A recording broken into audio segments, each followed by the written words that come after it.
Irmãos, a graça e a paz do Senhor seja sobre nós.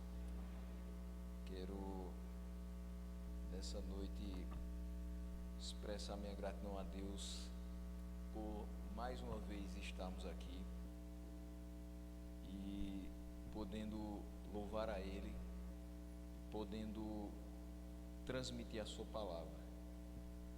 A gente, cada dia que passa, vai observando o mundo ao nosso redor e tendo mais certeza que a vida é extremamente curta. E antes de ler o texto, só trazer para você por que eu estou começando hoje falando a respeito disso.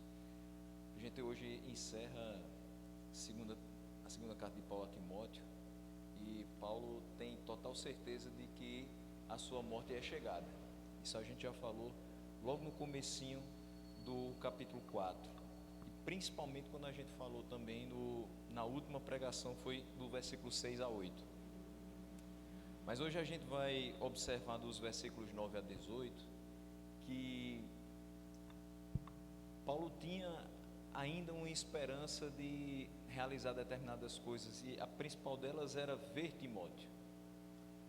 É assim que ele vai começar o texto, dizendo no versículo 9: procura vir ter comigo depressa. E eu imagino essa frase para a nossa vida. Se você estivesse às portas da morte, quem você procuraria? A quem você ligaria? No nosso contexto hoje, né? Para que essa pessoa fosse ter com você depressa.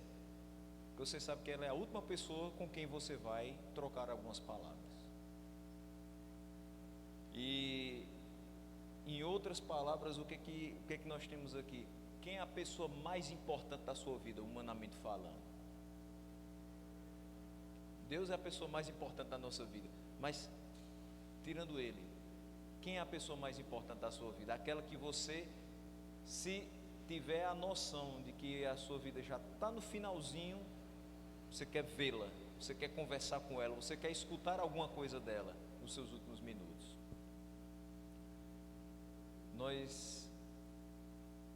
Eu e minha esposa estivemos em João Pessoa ontem e hoje. Parte do meu tratamento, da minha revisão de saúde, que por conta da pandemia se arrastou mais do que o comum no ano 2020. E ontem, depois de fazer um dos exames que eu faço de 6 em 6 meses e só faz lá em João Pessoa, na Lagoa, nós passávamos pela lateral do laboratório, a rua lateral do laboratório, e vimos um grande ajuntamento de pessoas. E ali tinha um senhor, nós não sabemos exatamente o que aconteceu com ele antes, mas ele estava recebendo massagem cardíaca já de uma equipe do SAMU. Só que não estava sendo o suficiente. Outra equipe vem, a equipe mais equipada com o desfibrilador. E aquela cena era muito chocante. Muita gente se aglomerando ali no entorno daquela situação. E aquele homem estava nos seus últimos minutos de vida. Fato é que nós passamos e não ficamos. E ao voltar, eu sem café da manhã para fazer o exame, então 9 e pouco da manhã eu já estava, muito faminto. E logo que a gente retorna, coisa de 30 minutos, no máximo 40, passando pelo mesmo local, só está agora uma viatura da polícia e o corpo daquele homem coberto com uma lona cinza. Se aquele homem tivesse tido a oportunidade de chamar alguém nos seus últimos momentos, quem ele teria chamado? Fiquei pensando nisso, porque a gente viu a morte frente a frente, da mesma forma que também passamos minutos depois daquele senhor ter sido atingido por uma moto aqui no HU, 79 anos de idade, o sangue ainda estava quente no asfalto quando a gente passou. vimos então duas mortes muito próximas, coisa de 4, 5 dias. E olhando para a morte de Paulo e vendo a consciência que ele tem de que está nos últimos momentos e que ele ainda assim deseja um último encontro com Timóteo, um último encontro com pessoas que ele realmente amava, ainda se preocupa com determinadas coisas. Normalmente a gente deixa as lições para o final, mas a princípio eu tiro uma grande lição da vida de Paulo, que a gente vem nos estudos de 1 Coríntios, a gente viu muita coisa, nas pregações do pastor Jamerson em Filipenses, nessa série de 2 Timóteo, a gente percebe um homem que não teve de fato a sua vida por preciosa, mas ele quis a cada momento, independente dos danos que sofreu, dos prejuízos que sofreu, das prisões e dos açoites, simplesmente ter a consciência no final de vida: eu fui fiel ao Senhor. Eu não sei se o homem que eu vi ontem era um servo de Deus, mas se ele foi, eu espero que ele tenha partido com a consciência de que foi fiel a Deus, porque de fato partir sem essa consciência nos perturbará por toda a eternidade. E eu espero que nessa noite, meditando a respeito daquilo que nós vamos meditar, nós pensemos não na nossa morte, mas pensemos no restante de vida que nós temos e na vida que está por vir, de uma maneira muito mais atenta do que a gente já tem feito. O texto que nós vamos meditar é segunda carta de Paulo a Timóteo 4, do 9 ao 18. E, obviamente, a parte final, dos últimos 4 versículos, como saudações finais e bênção, nós não vamos endereçar. Porém, o versículo 21 vai ter uma grande importância também na exposição de hoje. O texto diz: procura vir ter comigo depressa, porque Demas, tendo amado o presente século, me abandonou e se foi para Tessalônica. Crescente foi para a Galácia, Tito para a Dalmácia. Somente Lucas está comigo. Toma contigo Marcos e traze-o, pois me é útil para o ministério. Quanto a Tíquico, mandei-o até Éfeso. Quando vieres, traze a capa que deixei em Troade, em casa de Carpo, bem como os livros, especialmente os pergaminhos. Alexandre, o latoeiro, causou-me muitos males. O Senhor lhe dará a paga segundo as suas obras. Tu, guarda-te também dele, porque resistiu fortemente às nossas palavras. Na minha primeira defesa, ninguém foi a meu favor. Antes, todos me abandonaram, que isso não lhes seja posto em conta. Mas o Senhor me assistiu e me revestiu de forças, para que por meu intermédio a pregação fosse plenamente cumprida e todos os gentios a ouvissem, e fui libertado da boca do leão. O Senhor me livrará também de toda obra maligna e me levará salvo para o seu reino celestial. A Ele, glória pelos séculos dos séculos. Amém. Meus irmãos, nessa última meditação na segunda carta de Paulo a Timóteo, quero começar falando dessa expressão: procura vir ter comigo depressa.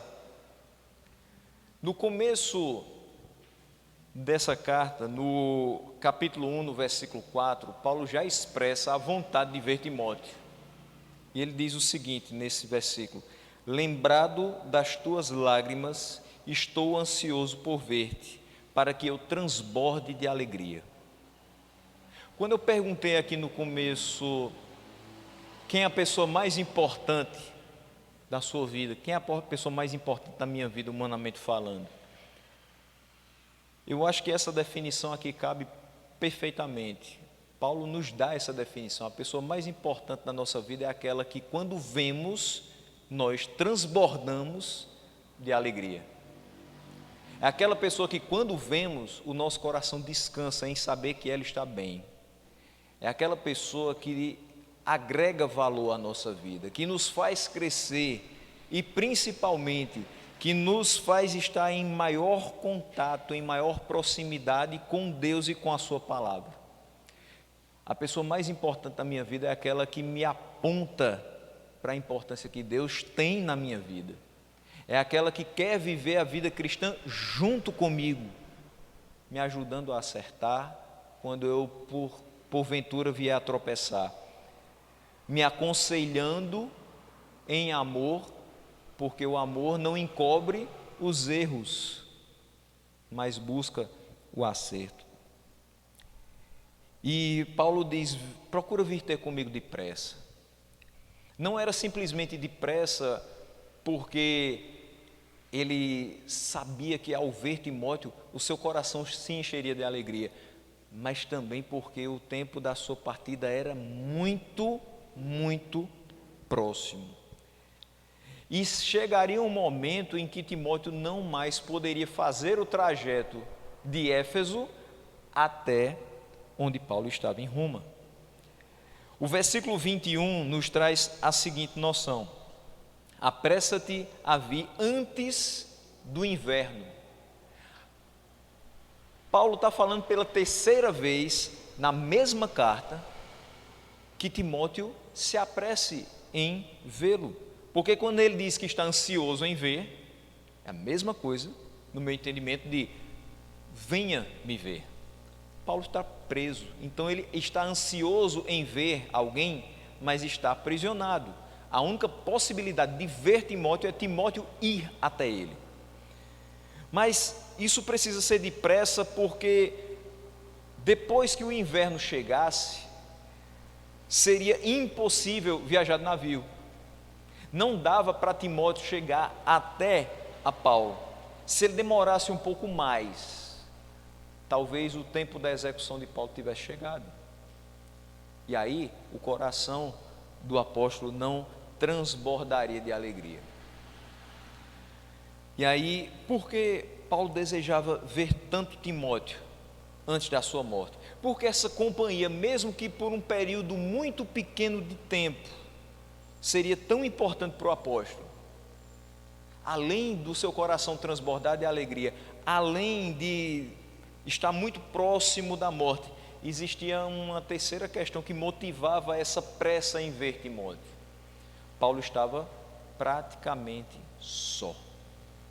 E a gente começa a ver isso a partir do versículo de número 10, quando ele diz: Demas, tendo amado o presente século, me abandonou e se foi para Tessalônica. Por que Demas foi para Tessalônica? Por que Demas abandonou Paulo? A expressão é exatamente essa: me abandonou. Se uma pessoa tem determinados afazeres a cumprir e precisa estar longe de você, você se conforma porque ela tem muito a trabalhar, então o trabalho a impede de estar com você. Hoje a gente escuta muito isso.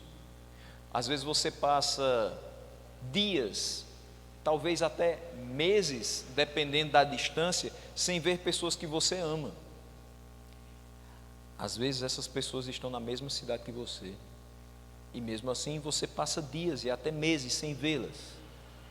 E qual a desculpa que geralmente a gente dá? Que essa pandemia tirou muito dessa desculpa para a gente, porque o nosso trabalho deixou de ser presencial em várias instâncias durante muito tempo. É a correria do trabalho, é o corre-corre do dia a dia, são muitas as atividades que eu tenho que desempenhar, não dá tempo para que a gente esteja junto.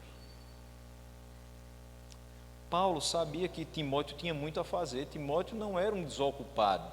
Timóteo tomava conta da igreja de Éfeso. Mas era necessário que ele estivesse com Paulo num momento em que ele havia sido abandonado. Ser abandonado dói demais. Se separar por questões de trabalhos diferentes, de viver em espaços diferentes, em países diferentes, tudo bem. Mas se separar de uma pessoa porque ela te abandona, uma pessoa que trabalhou com você, uma pessoa que conviveu com você, uma pessoa que você nutriu afeto por ela, agora ela te abandona e vai para um espaço bem distante de onde você gostaria que ela estivesse. Não adiantou Paulo o considerar como um companheiro muito importante de trabalho. Demas amou o presente século. Esse foi o grande problema. Demas não viu em Paulo o que Paulo viu nele, provavelmente. Paulo tinha inúmeros companheiros de obra que ele reputava como importantes, cada um deles, cada um com a sua característica. Mas ver o potencial de uma pessoa não quer dizer que a recíproca será verdadeira. Paulo apostou em Demas, em viagens missionárias, em trabalhos missionários. Até o primeiro encarceramento em Roma, Demas estava com Paulo. Colossenses 4,14, Demas é citado junto com Lucas nas saudações finais. Lucas e Demas estavam com ele, mas Demas amou o presente século. Vamos traduzir essa expressão? Demas se entregou ao mundo, Demas amou o mundo, Demas se encantou com as coisas do mundo e saiu daquilo que era realmente importante, deixou de lado aquilo que deveria fazer e foi para Tessalônica, uma cidade da província romana da Macedônia, onde Paulo havia fundado ali uma igreja na sua segunda viagem missionária, está lá em Atos 17. Então ele vai para um local onde Paulo passou, onde Paulo trabalhou, e provavelmente ele seria muito útil se não tivesse amado o presente século. O motivo pelo qual Demas abandonou Paulo foi porque o amor ao mundo foi muito maior do que o amor à obra de Deus. E aí eu me pergunto, acho que a gente se pergunta quando vê algo do tipo: será que existem pessoas que são ativas na igreja, chegam aí ao campo missionário, mas nutrem em seus corações saudade do mundo? É algo a se pensar. Fica para a nossa reflexão. Crescente foi para a Galácia. Crescente não é citado em outra parte do Novo Testamento. E a Galácia é uma província romana evangelizada por Paulo na primeira viagem missionária. Veja que um vai abandonando Paulo para o local onde ele abre uma igreja na segunda viagem. O outro, não é dito que ele abandona Paulo, não é dito que ele se desviou, não é dito que ele amou o presente século, mas é dito que ele foi para a Galácia. Espero que ele tenha ido fazer a obra de Deus. Mas Tito vai para a Dalmácia. Tito a gente conhece, mas a Dalmácia talvez a gente não tenha tanta familiaridade com ela. Onde seria a Dalmácia para onde Tito vai? Atualmente seria um país da Europa chamado Albânia. Mas não somente a Albânia, o território da Dalmácia ainda circundava parte da chamada antiga Iugoslávia, onde hoje nós temos países como a Croácia, como Sérvia, até um tempo atrás Montenegro também era um daqueles países. Então aquela região toda era Dalmácia. E é um outro nome também para uma província românica chamada Ilírico, que vai ser citada lá em Romanos 15, versículo 19, mais ao ocidente, e que foi alcançada por Paulo nas suas 3 primeiras viagens missionárias.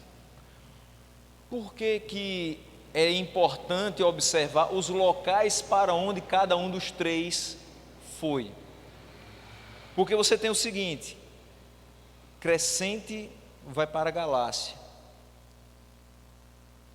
Demas para Tessalônica, Tito para a Dalmácia, todos locais onde Paulo trabalhou nas suas viagens missionárias, seja a primeira, seja a segunda, seja a terceira, locais onde eles também já estiveram, locais onde a palavra foi pregada, locais onde Paulo também passou por determinadas situações graves. Mas mesmo assim, esses 3 companheiros, estando em terras evangelizadas pelo apóstolo que estava com eles tanto tempo, agora estavam longe. Um por abandono, os outros 2 envolvidos em outras obras. O fato é que não estavam mais com Paulo. E aí tem uma coisa que me chama muita atenção: Paulo estava em cadeias. E quando nós estamos em cadeias, a nossa popularidade baixa. Quando nós estamos em cadeias, as pessoas se afastam de nós. Quando nós estamos em cadeias, só nos resta confiar em Deus. É nesse momento que a gente percebe que, de fato, só deveria ter confiado em Deus. A gente deposita muito crédito, às vezes, no homem. E aí eu posso falar de 2 maneiras: no homem fisicamente, no meu braço, na minha força, na minha inteligência, mas também na pessoa, no indivíduo. Eu nem posso acreditar muita coisa em mim, porque eu sou o primeiro que sou falho. E se eu sou falho e sou ser humano, qualquer outro ser humano também não pode receber um crédito demasiado, porque eles também são falhos. Aquilo que eu não espero que outras pessoas façam, eu mesmo posso fazer. E me decepcionar com atitudes que eu tomo. Paulo se decepciona porque ele gostaria muito que eles estivessem num momento em que ele depende de outras pessoas para continuar o trabalho de pregação. Ele não pode mais. Na primeira prisão foi diferente. Ele recebia pessoas e as ensinava. Agora não. Quanto mais ajudadores, quanto mais colaboradores, melhor. Mas não era essa a realidade dele. Isso quer dizer que Paulo estava isento de fazer a mesma coisa se estivesse em posição contrária? Exemplo, Tito preso. Paulo poderia ter ido para outro local? Sim. Quem estaria decepcionado e triste e se sentindo solitário seria Tito. Mas aqui é fato que é Paulo, aquele que mostrou com sua vida o poder de Deus se manifestando numa transformação que jamais tinha se visto. Ele é que se sente sozinho, ele é que se sente abandonado por aqueles que anteriormente tinham sido trabalhados por ele para estar no campo missionário. Lucas, no versículo 11, somente Lucas está comigo. Lucas estava com ele em Colossenses 4,14, junto com Demas. Agora Lucas está também. Lucas, o médico amado, viajou com Paulo ao longo de grande parte da 2ª viagem missionária e também da 3ª viagem missionária. E esse permaneceu até o momento em que ele estava preso. Mas Paulo chama agora outra pessoa. Essa carta, quando chegar nas mãos de Timóteo, vai chegar com a seguinte observação: toma contigo Marcos e traze-o, pois me é útil para o ministério. Quem é esse Marcos? É o mesmo João Marcos. É aquele que tinha sido pivô de uma grande dissensão entre Paulo e Barnabé lá em Atos 15. Mas agora ele era de novo muito valioso para o ministério. Com o final do versículo 10 e com o versículo 11, eu quero pontuar 2 questões. A primeira delas é: o trabalho do ministro de Deus é na maior parte do tempo solitário. Paulo aqui está só. E na maior parte do tempo nós estamos sós. Muita gente não vê o que nós fazemos, não sabe o quanto trabalhamos e não sabe o quanto passamos ou o que passamos para estar aqui ou para estar em qualquer outro lugar. Porém, Deus sempre providencia um companheiro fiel para estar conosco até o final. E esse companheiro é aquela pessoa que, no meio de tantas que nós não podemos nos associar, Deus faz com que a gente enxergue nele a possibilidade de associação. Paulo fala em vários pontos, não somente dessa carta, mas de outras cartas, da presença de falsos mestres. E por várias vezes ele diz a Timóteo e a outros: com estes não se associem. Aquilo que já é um trabalho solitário vai ficando cada vez mais restrito de pessoas que podem nos ajudar, que podem levantar os nossos braços quando nós estivermos decaídos, que podem nos dar uma palavra de ânimo quando a gente achar que não vale mais a pena. Mas Deus nunca nos deixará completamente sós. Sempre vai existir alguma pessoa que a gente pode se achegar e que vai ser usado por Ele para dizer: vamos continuar mais um pouco. Mas uma segunda questão é que, em relação a Marcos, eu concluo que, apresentados os devidos frutos de arrependimento, amadurecimento e fé, é lícito e é necessário que a gente conceda uma segunda chance àqueles que já foram úteis ao ministério. Eu não estou dizendo que uma pessoa que errou feio no ministério necessariamente tem que ser retornada à comunhão da igreja. Eu estou dizendo que, se ela mostrar arrependimento sincero, se ela mostrar que tem frutos de amadurecimento e se ela mostrar uma fé inabalável, de fato, é bom que a gente retorne ela para a comunhão da igreja. É positivo para ela, é positivo para nós. Lembre-se de 2 Coríntios, quando o pecador é retornado à comunhão da igreja, e Paulo diz: isso é para que o diabo não tenha vantagem sobre vós. Aquela pessoa que errou se sente renovada com a segunda chance de mostrar: eu sou útil para o ministério, eu sou falho, eu sou pequeno, eu errei, eu reconheço, mas eu sei que eu posso ajudar em alguma coisa, nem que seja carregando os seus pergaminhos, nem que seja carregando a sua mala de viagem, mas eu posso ajudar em alguma coisa. É bom para a igreja porque ela fecha brechas, apara arestas. Tem que haver perdão, se de fato há arrependimento. E havendo perdão, a gente fecha qualquer outra questão que possa ficar pendente mais para frente. E isso é bom para o reino de Deus, porque nós precisamos de mais pessoas. Pessoas comprometidas, mas precisamos de mais pessoas.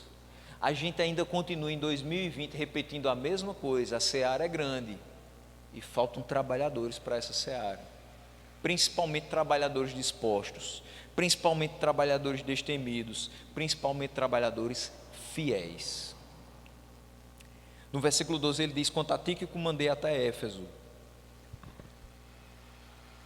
Aqui a gente vai compreender melhor se utilizar a expressão da seguinte maneira: quanto a Tíquico, estou enviando a Éfeso.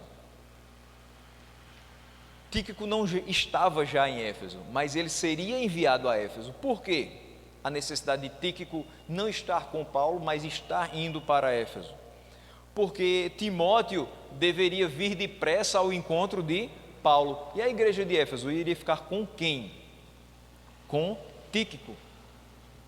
Então, Paulo diz isso porque Tíquico vai ser o portador da carta, entregue a Timóteo, para que ele tome conhecimento de todas essas questões, da solidão de Paulo, da sua tristeza, da necessidade de agora sentir uma última alegria antes de ser julgado novamente, e a certeza que ele tem de que não será liberto mais uma vez. Depois a gente vai falar sobre isso.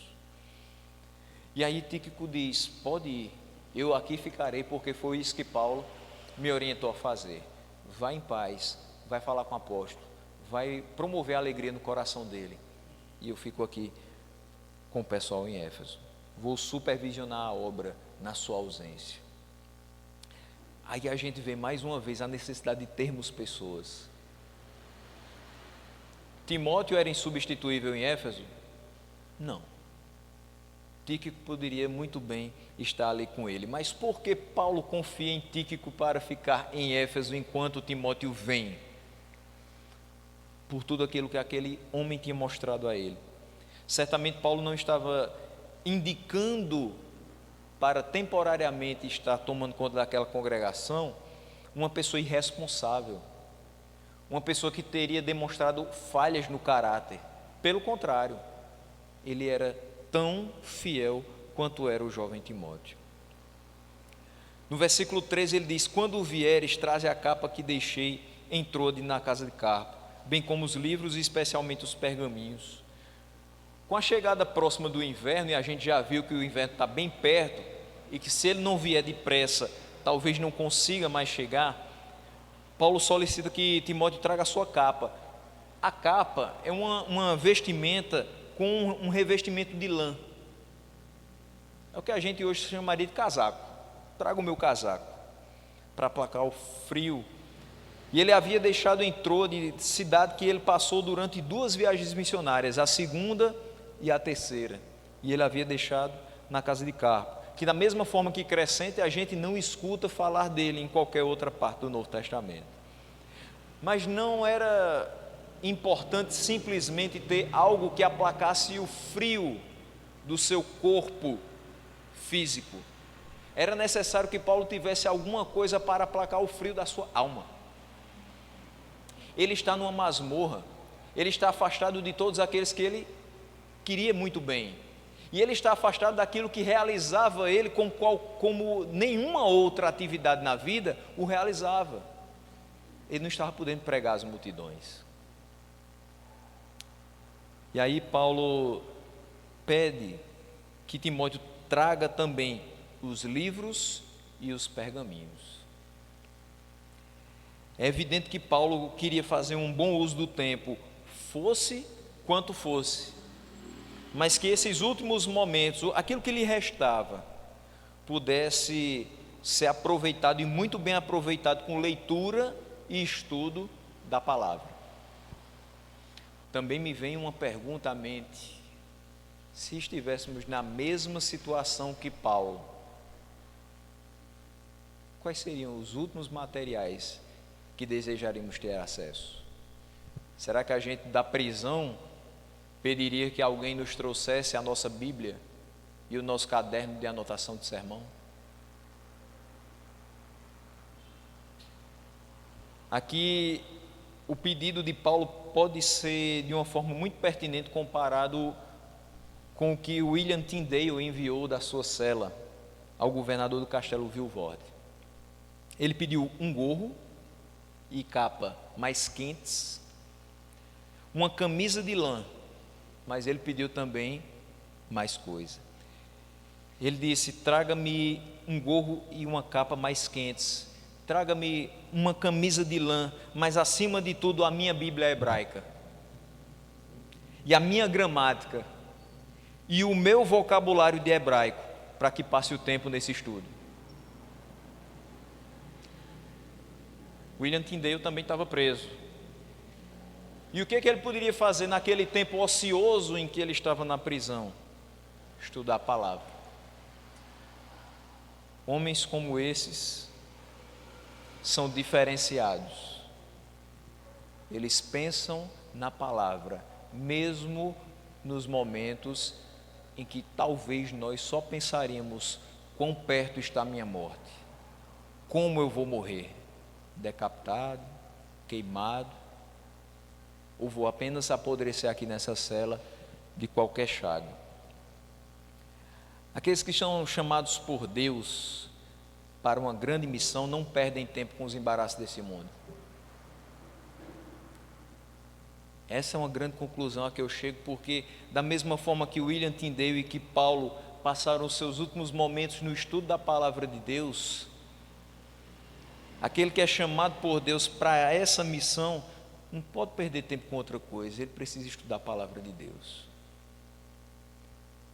Quantos e quantos relatos nós temos de missionários que parece que a coisa não progredia, mas ele mesmo assim continuava.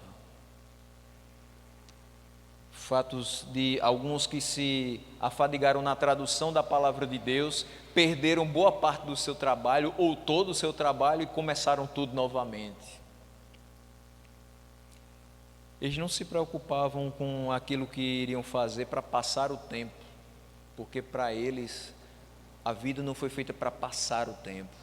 A vida foi dada por Deus para que eles trabalhassem todo o tempo para a glória dele. Perceba a importância de olharmos cada dia mais atentamente e mais comprometidamente para o que diz 1 Coríntios 10:31. Não é simplesmente viver para a glória de Deus quando eu estou na igreja, viver para a glória de Deus quando estou incumbido de determinada tarefa na igreja, mas é viver para a glória de Deus até no momento que eu estou preso, é viver para a glória de Deus até no momento que eu sei que eu estou morrendo. Isso aqui glorificou muito a Deus. Eu preciso de uma capa, mas eu preciso dos livros e dos pergaminhos. Isso vai aquecer meu coração, muito mais do que a capa vai aquecer o meu corpo. No versículo 14 e no versículo 15, nós temos: Alexandre o latoeiro causou-me muitos males, o Senhor lhe dará paga segundo as suas obras. Tu guarda-te também dele, porque resistiu fortemente às nossas palavras. Apesar de haver alguma divergência entre os comentaristas, vamos tomar Alexandre como sendo o mesmo que foi citado lá em 1 Timóteo capítulo 1, versículo 20, junto com Himeneu. Quando ele diz: Himeneu e Alexandre blasfemaram contra o Senhor e eu os entreguei a Satanás. Então vamos tomar Alexandre como sendo o companheiro de Himeneu naquele versículo.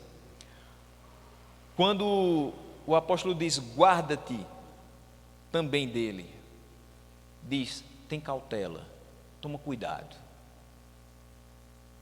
não confie totalmente nele, tenha reservas. Às vezes a gente pode ser mal interpretado quando diz que tem reservas com relação a alguma pessoa, porque parece que hoje o fato, não é só hoje, mas hoje ainda mais, parece que o fato de pensar a respeito das atitudes de uma pessoa e ter algum juízo de valor a respeito disso é um crime. Eu não posso olhar para uma pessoa que blasfema contra o Senhor e dizer que ela está errada.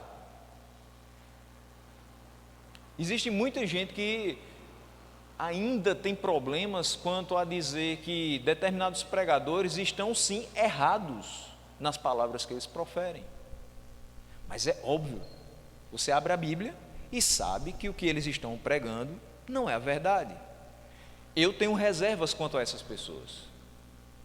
Eu tenho reservas quanto a pessoas que dizem que a Bíblia precisa ser atualizada.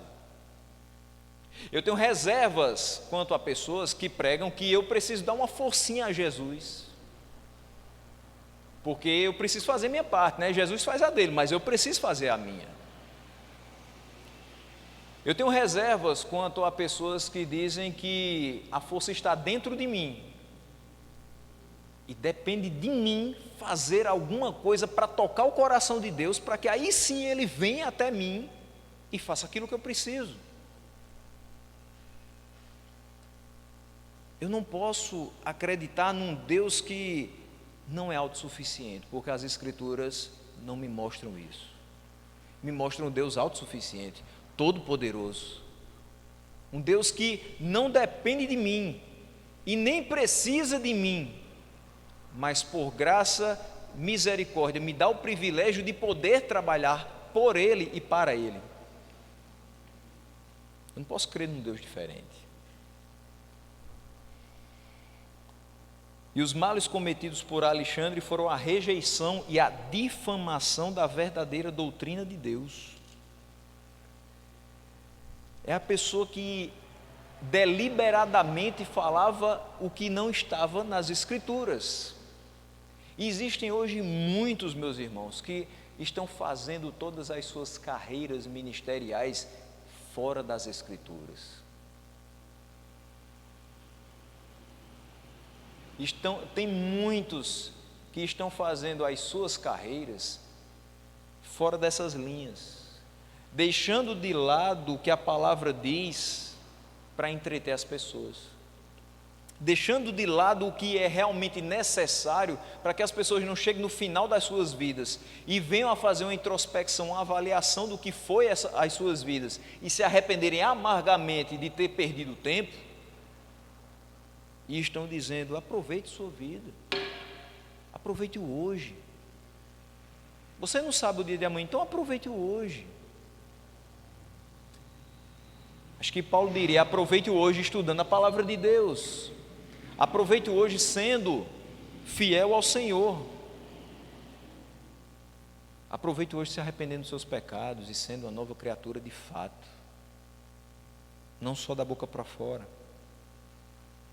Quando Paulo diz: o Senhor lhe dará paga segundo as suas obras, não diz isso com sentimento de vingança. Isso não estava presente no coração de Paulo. Ele não estava querendo dizer assim: olha, Alexandre o Latoeiro me causou muitos males e o Senhor vai fazer ele pagar por cada um deles. Não é esse o tom que Paulo usa.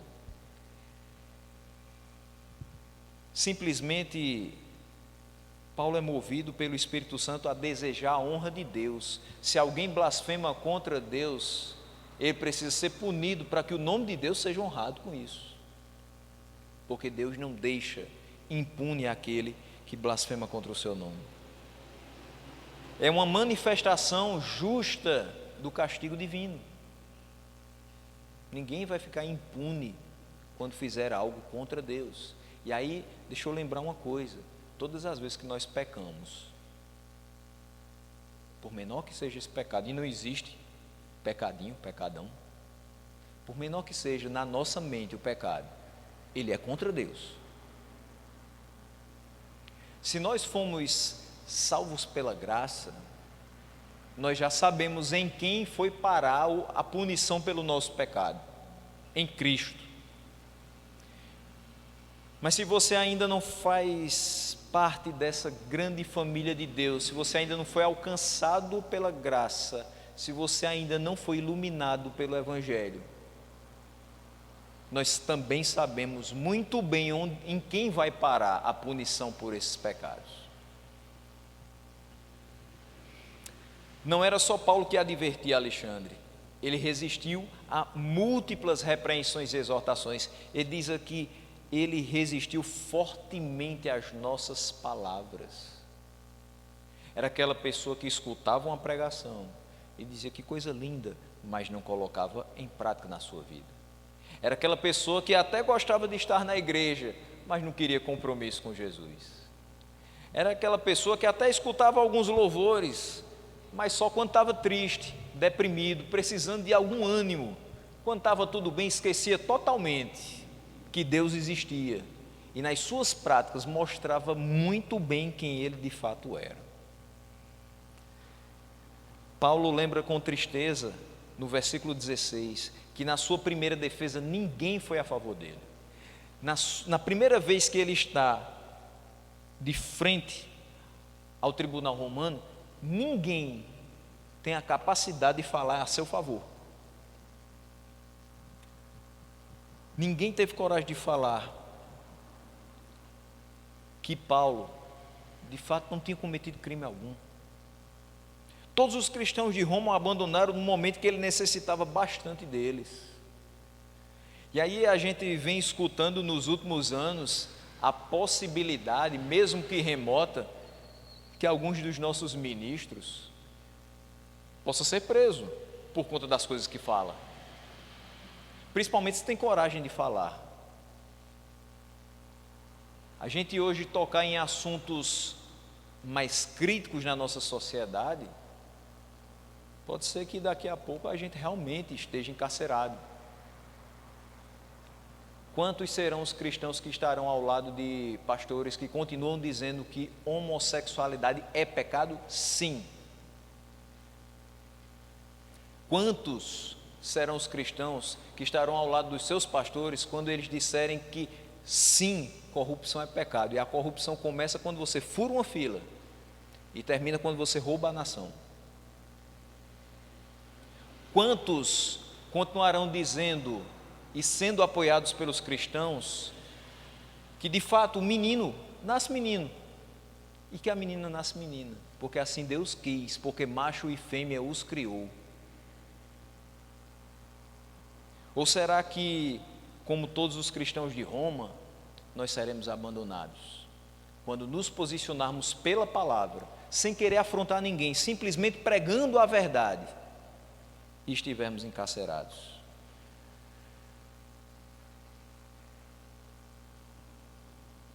As palavras de Paulo não soam revanchistas ou revelam sentimentos vingativos. Isso tanto é verdade que ele perdoa esses irmãos. Ele continua o versículo 16 dizendo: antes todos me abandonaram, que isto não lhes seja posto em conta. Ninguém foi a meu favor, todos me abandonaram. O que é que eu vou fazer agora? Nada, eu apenas lhes perdoo. Eu peço a Deus que isso não seja posto em conta. O que é que Paulo realmente estava fazendo aqui? Nos seus últimos momentos, ele finalmente compreende e se utiliza das palavras de Estevão, cuja morte ele consentiu. Atos 7,60, então ajoelhando-se clamou em alta voz: Senhor, não lhes imputes este pecado. Paulo viu Estevão falar essas palavras para com aqueles que o apedrejaram. Paulo agora fala as mesmas palavras para aqueles que o abandonaram. Mas o Senhor me assistiu e me revestiu de forças, diz o versículo 17. Há muito tempo Paulo havia aprendido que ele poderia sempre depender do poder daquele que o havia chamado. Paulo podia estar só, e como diz talvez o subtítulo da sua Bíblia, a minha tem assim: o apóstolo abandonado pelos homens, não por Deus. Ele poderia se sentir abandonado pelos homens, mas ele sabia que nunca tinha sido abandonado por Deus. É por isso que ele chega no versículo 17, depois de expor todo o abandono pelo qual passou, seja de Crescente, seja de Tito, seja de Demas, seja dos irmãos de Roma, que não o defenderam na sua primeira defesa, e ele diz: mas o Senhor me assistiu e me revestiu de forças. Quando eu estava só, quando ninguém podia mais fazer nada por mim, eu me lembrei que o Senhor, em todos os momentos, em todas as prisões, em todos os açoites, em todas as angústias, em todos os sofrimentos, Ele sempre esteve comigo.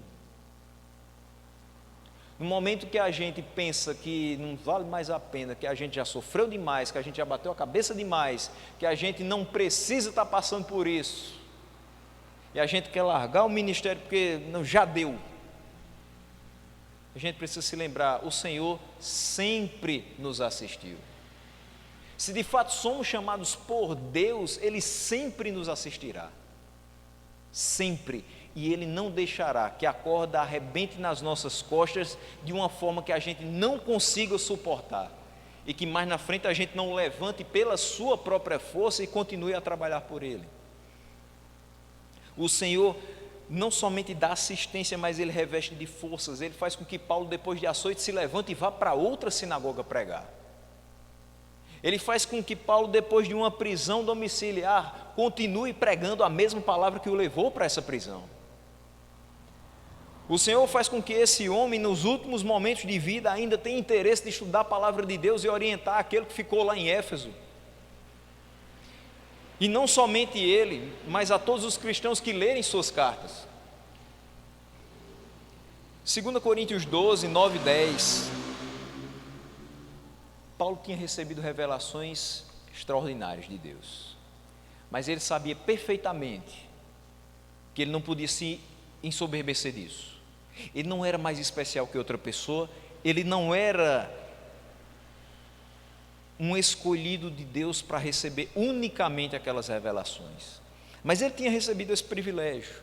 Mas para que ele não se gloriasse, foi posto nele o espinho na carne, um mensageiro de Satanás, para lhe esbofetear o tempo todo e dizer: Paulo, você é pó, recebeu revelações divinas, mas continua sendo pecador, é importante no ministério, mas continua sendo pó. E aqui nesses 2 versículos nós vemos: então ele me disse, a minha graça te basta, porque o poder se aperfeiçoa na fraqueza. De boa vontade, pois, mais me gloriarei nas fraquezas, para que sobre mim repouse o poder de Cristo. Pelo que sinto prazer nas fraquezas, nas injúrias, nas necessidades, nas perseguições, nas angústias, por amor de Cristo. Porque quando sou fraco, então é que sou forte. Paulo aprendeu desde cedo no seu ministério que ele precisava estar sempre numa posição de fraqueza, ou seja, de submissão a Deus, porque nas suas fraquezas, nas suas debilidades, se aperfeiçoava o poder de Deus. Era quando ele estava por baixo, era quando ele se sentia diminuto, que Deus se mostrava grande e poderoso na vida dele. As pessoas não olhavam para Paulo, olhavam para Cristo. Filipenses 4, 11 a 13, digo isto não por causa da pobreza, porque aprendi a viver contente em toda e qualquer situação, tanto ser estar humilhado, como também ser honrado. De tudo e em todas as circunstâncias já tenho experiência, tanto de fartura como de fome, assim de abundância como de escassez. Tudo posso naquele que me fortalece. Aqui a gente entende finalmente a frase do para-choque de caminhão. Eu tudo posso naquele que me fortalece. E aí eu posso dizer que eu posso em Cristo quando eu estou sendo humilhado. Uma prisão é extremamente humilhante, mas eu posso dizer que eu posso todas as coisas, inclusive estar humilhado, porque Cristo me fortalece. Em todo o tempo o Senhor me assistiu e me revestiu de forças. É isso que Paulo está dizendo nos últimos momentos da sua vida. Ele não disse tudo posso naquele que me fortalece, porque Cristo me deu um caminhão novo, 0 quilômetro. Ele não disse isso porque estava sendo liberto do cativeiro e agora poderia pregar por mais 10, 15 anos. Ele sabia que ia ser morto. Ele não ia ser liberto mais. Ele já tinha sido liberto da boca do leão. É o que ele vai dizer no finalzinho. Porque o Senhor o assistiu e o revestiu de forças para que por intermédio dele a pregação fosse plenamente cumprida e todos os gentios a ouvissem, e fui libertado da boca do leão. Isso é a primeira defesa de Paulo. Perante aquela corte imperial, na sua primeira defesa, o que é que Paulo faz? Ele começa a dizer, mas vocês me prenderam, mas injustamente porque eu sou um bom cidadão romano? Não, ele não disse isso. Ele disse, eu tenho feito benesses para essa sociedade? Ele também não disse isso. Ele quis se justificar de alguma forma, de alguma maneira? Não. Ele pregou a palavra. Lembre de uma coisa, Estevão, quando estava prestes a ser apedrejado, o que ele fez em sua defesa? Pregou a palavra. Paulo agora está na mesma situação que Estevão estava, finalzinho de vida, sabendo que a morte é certa. Está ali a poucos passos de distância. Ele não vai ser apedrejado, mas não tem escapatória. E o que ele tem a dizer em sua defesa? Pregar o Evangelho. E quando ele diz, eu fui libertado da boca do leão, não é porque aqueles homens se impressionaram com a pregação dele e o libertaram. É porque Paulo, sendo cidadão romano, não podia ser lançado aos leões no anfiteatro. Então essa é uma forma de dizer que na primeira audiência ele não recebeu imediatamente o veredito de culpado. Mas também a gente entende que na primeira audiência ele, além de não receber o veredito de culpado, ele também não fez uso da palavra para se defender, mas para defender o Evangelho. Se estivermos em nossos últimos momentos de vida, sendo acusados de coisas que não cometemos, daremos a razão da nossa fé ou nos justificaremos? Paulo sabia que mesmo que ele tivesse sido libertado da boca do leão em sua primeira defesa, a morte era certa após o julgamento. E aí no versículo 18 ele diz, o Senhor me livrará também de toda obra maligna e me levará salvo para o reino celestial. O que Paulo está dizendo aqui é que ele tinha por certo que o Deus a quem ele servira por 30 anos, pelos últimos 30 anos, o livraria de toda obra maligna e o conduziria em segurança para a vida eterna.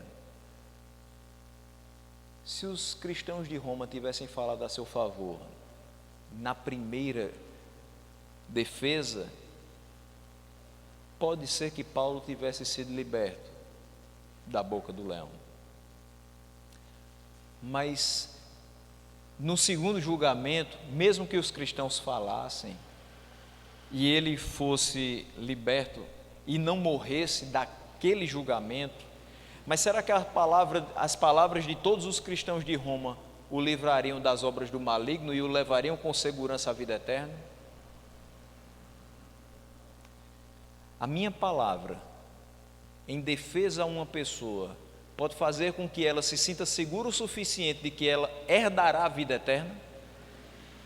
O meu testemunho de que você foi um bom cristão durante toda a sua vida é aquilo que vai lhe garantir e vai carimbar o seu passaporte para o reino celestial? Não.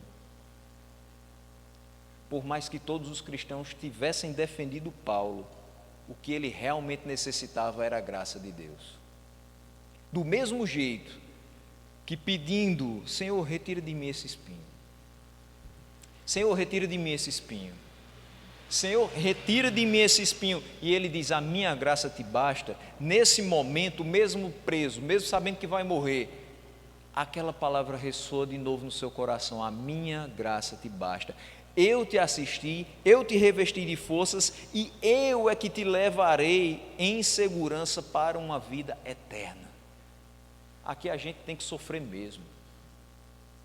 Se for pelo nome do Evangelho, a gente tem que sofrer, porque as boas novas de salvação serão refletidas perfeitamente na glória. É na glória que a gente vai experimentar o que é ser totalmente santo. É na glória que a gente vai experimentar o que é estar totalmente livre do pecado, da tentação do pecado.